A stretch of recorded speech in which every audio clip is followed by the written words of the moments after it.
Saudara, penjagaan aparat TNI di gedung DPR MPR RI pasca demo beberapa waktu lalu menuai sorotan. Militer yang bersiaga di gedung parlemen itu dinilai bertentangan dengan 17+8 tuntutan rakyat. Sebenarnya, tepatkah TNI menjaga gedung DPR dan penjagaan TNI ini wujud kebutuhan atau justru pelanggaran batas? Kita akan membahasnya dengan sejumlah narasumber yang sudah hadir melalui sambungan daring. Di antaranya ada perwakilan Koalisi Sipil yang juga Ketua Sentra Inisiatif Al-Araf, kemudian ada juga anggota Komisi 1 DPR RI fraksi PKB Oleh Soleh, dan juga Made Supriyatna, pengamat ISIAS Yusof Ishak Institute. Selamat pagi, Bapak-Bapak. Pagi. Mas, Baik, Selamat pagi, selamat pagi. Indonesia. Ya, salam sehat semuanya. Pak, saya mau ke Mas Al-Araf dulu deh, terkait dengan kemarin ada kritik yang disampaikan oleh Mas Al-Araf terkait dengan penjagaan TNI di DPR. Salahnya di mana Mas Al-Araf? Ini kan menjaga kedaulatan negara. pertama, secara konstitusional, otoritas yang berhak melibatkan dan mengerahkan militer itu hanya dari presiden, bukan Menteri Pertahanan. Jadi kesalahan pertama adalah otoritas yang mengerahkan dilakukan oleh Menteri Pertahanan dengan menempatkan militer di gedung parlemen. Itu satu hal, karena dalam konstitusi kita, presiden adalah penguasa kekuasaan atas angkatan darat, laut, dan udara. Jadi apa yang dilakukan oleh Menteri Pertahanan merupakan bentuk kesalahan konstitusional. Dan secara hukum undang-undang juga keliru. Kedua adalah secara prinsip pelibatan militer dalam tugas-tugas operasi selain perang itu sifatnya tidak permanen, Mas. Dia sifatnya sementara. Karena itulah kemudian dibutuhkan dasar keputusan sampai seberapa lama mereka dilibatkan. Dalam situasi apa, untuk kepentingan apa, anggarannya dari mana, kekuatannya dari mana. Jadi ada yang disebut dengan rule of engagement, aturan mainnya. Dia melibatkan militer itu dalam operasi selain perang tidak sembarangan, karena sejatinya tugas militer adalah untuk perang. Tugas-tugas non-perang itu sifatnya pilihan terakhir ketika kapasitas pemerintahan sipil sudah tidak bisa mengatasi kondisi yang ada. Sampai sekarang dalam situasi kondisi eskalasi kekinian, sesungguhnya aparat institusi pemerintahan sipil, khususnya aparat keamanan, bisa mengatasi itu. Konsekuensinya, tugas-tugas TNI sebagai alat pertahanan negara belum boleh masuk. Ketika dia masuk, sifatnya sangat berlebihan. Ini sesuatu yang sangat berlebihan dan tidak proporsional. Dan lagi-lagi problem utamanya adalah otoritas yang melibatkannya keliru dan salah. Bukan Menteri Pertahanan, tapi harusnya dilakukan oleh Presiden. Itu, Mas. Oke, baik. Ada yang salah di sana terkait dengan otoritas yang mengarahkan TNI untuk bisa menjaga DPR. Tapi saya mau tanya dulu ke Kang Oleh terkait dengan penjagaan ini. Dari Kang Oleh sendiri, dari DPR sendiri, apakah memang request secara khusus gitu untuk dijaga oleh TNI?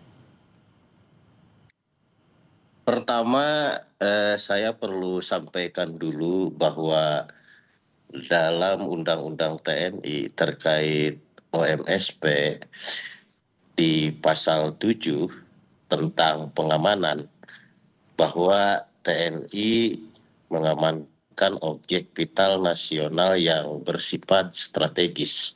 Salah satu poinnya seperti itu. Nah, kemudian bahwasanya TNI tidak serta-merta mengamankan objek-objek vital atau mengamankan tentang keadaan yang bersifat berhubungan dengan sipil tanpa ada permintaan.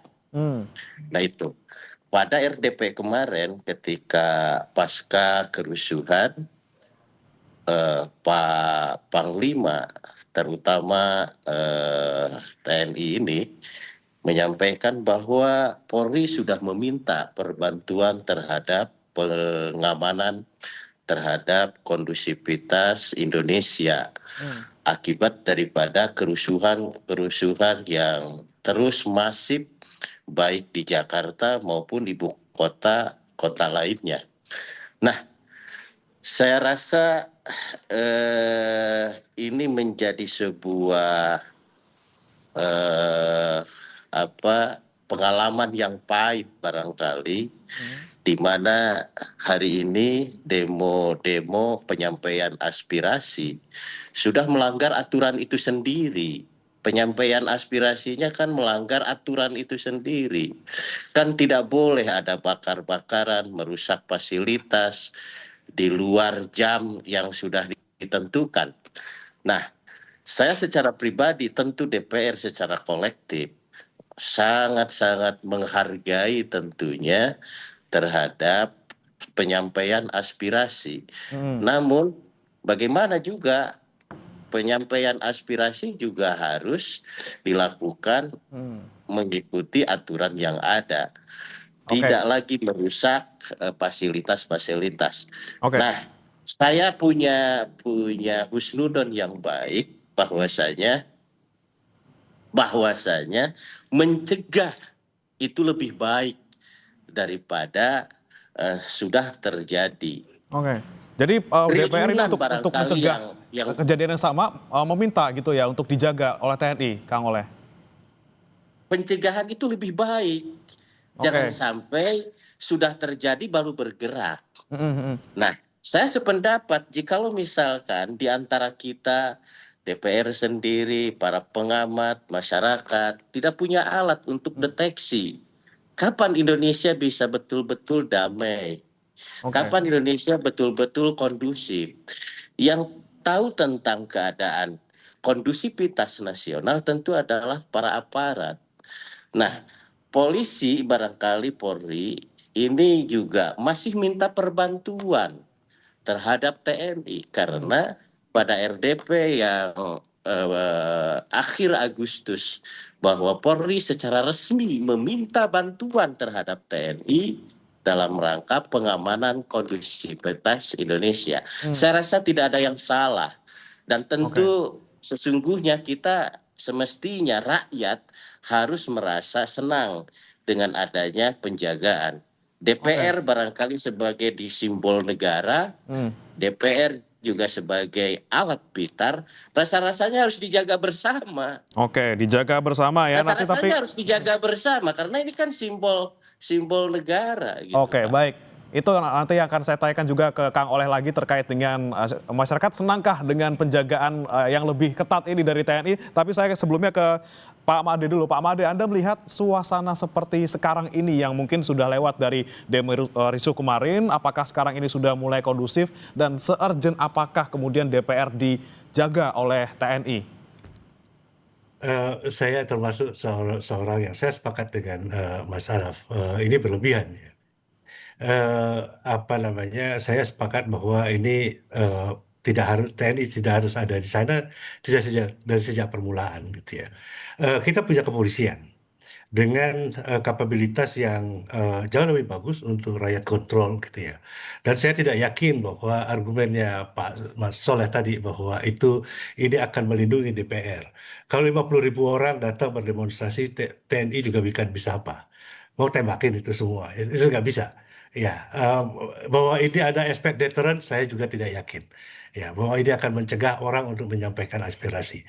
Jadi dalam proses demokratis itu sebenarnya apakah kalau orang salurannya tersumbat, orang merasa frustasi, orang merasa tidak didengarkan, ya orang akan turun ke jalan. Dan dalam jumlah besar itu terjadi di mana-mana, di Hmm, semua negara yang pernah saya kunjungi, di semua negara yang pernah saya teliti.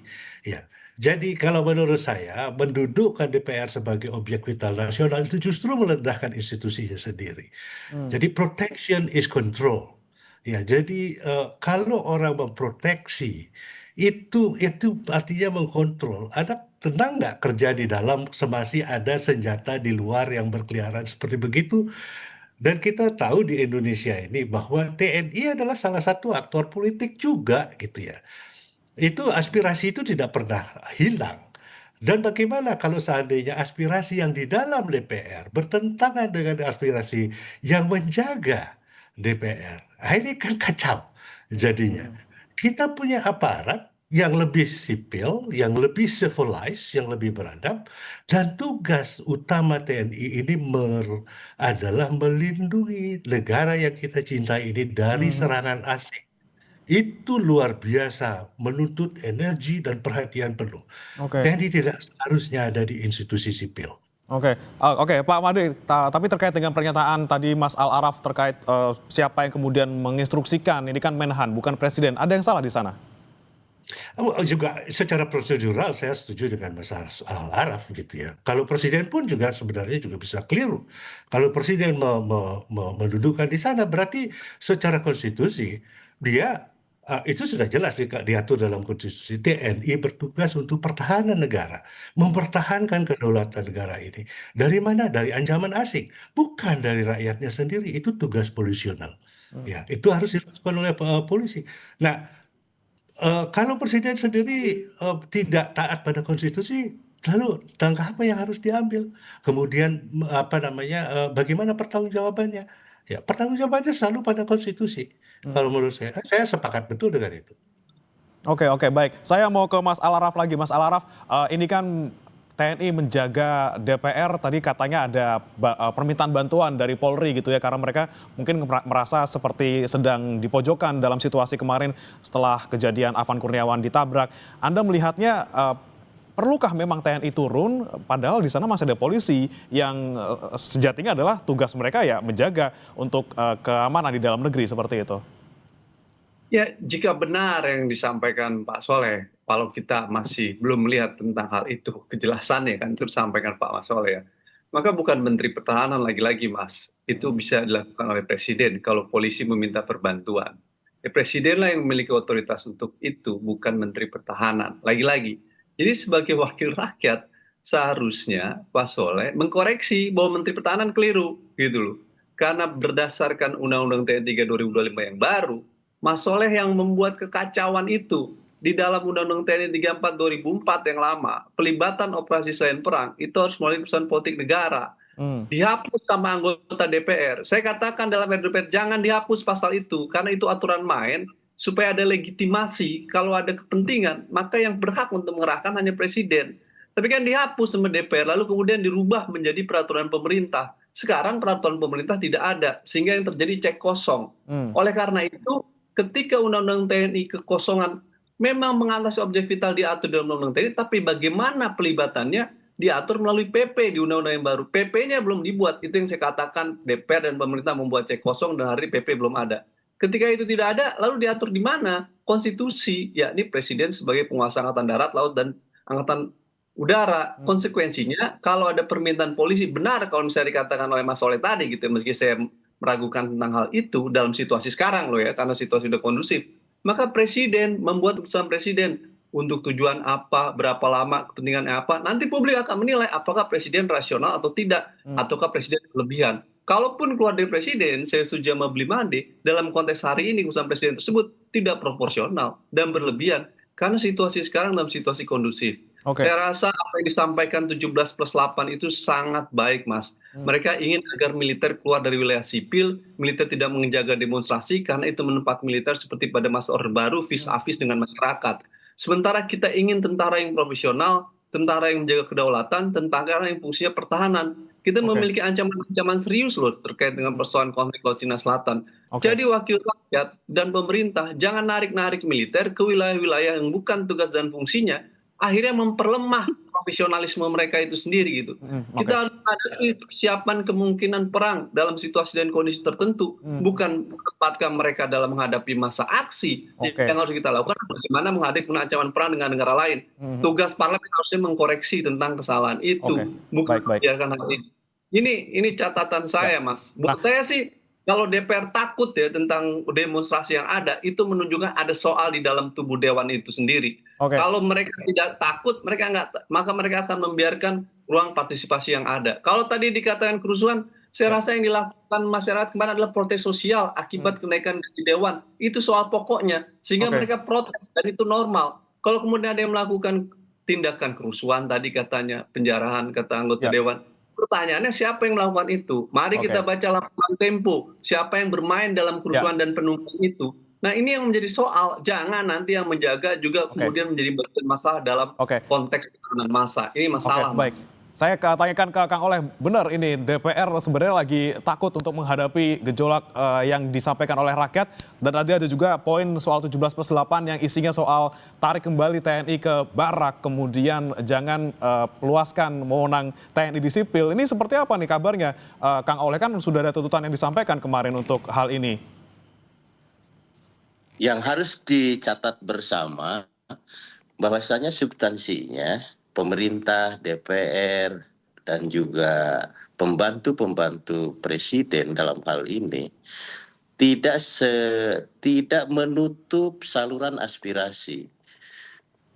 Semua apa yang disuarakan oleh rakyat, DPR sudah mendengar, DPR sudah memperbaiki, pemerintah juga sudah sedang dan akan memperbaiki. Tidak ada saluran aspirasi, baik yang di jalan, melalui surat, di podium-podium, tidak ada. Tidak ada. Substansinya adalah apa yang disampaikan oleh Bapak semua adalah bagaimana agar saluran aspirasi ini satu bisa diterima, dua bisa dilaksanakan sesuai dengan tuntutan. Semua hari ini kan sudah sedang dan akan dilaksanakan. Oke, itu kan Tentu untuk tidak beberapa bisa poin yang lain gitu Kang Oleh. Tapi ada membangun satu poin yang hari ini kita telapak pertanyakan tangan soal yang TNI menjaga DPR gitu Kang Oleh. Ada satu poin yang kemudian seperti mundur ke belakang gitu. Gimana Kang Oleh tanggapannya Kang? Kalau yang lain saya yakin sudah sedang dipertimbangkan seperti itu. substansinya adalah penyaluran aspirasi. Kalau soal pengamanan, negara wajib untuk mengamankan semua objek vital. Nah, jangan dibuat opini seolah-olah DPR tidak mendengar, pemerintah tidak mendengar, dan ada opini seolah-olah ketakutan. Kan semua apa yang dituntut, apa yang diminta sudah kami respon dengan baik dan dipublikasi dengan transparan. Tidak ada yang ditutup-tutupi hari ini. Kalau misalkan objek-objek, simbol-simbol negara diamankan, selamat dari oknum-oknum yang melakukan perusakan-perusakan. Saya tidak melihat siapa itu yang merusak. Enggak. Dan kita juga tidak bisa menyalahkan siapa kalau saya secara pribadi. Tetapi pada substansi perusakan objek vital adalah melanggar hukum. Dan saya berpendapat bahwasanya mencegah lebih baik daripada sesudah terjadi.